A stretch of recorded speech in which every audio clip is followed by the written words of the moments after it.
தொடர்ந்து தமிழகத்திற்கு தந்தை பெரியார் கொண்டு வந்த மாற்றங்கள் என்னென்னு சொல்ல முடியுமா? அடிப்படையாக 4 செய்திகளை சொல்லலாம்.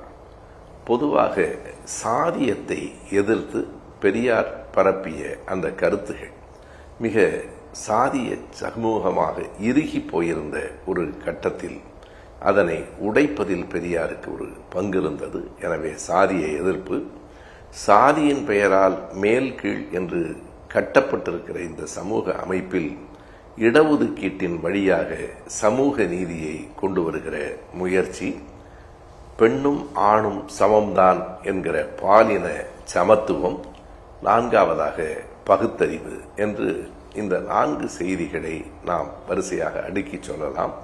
இந்த 4 முழுமை பெற்றுவிடவில்லை.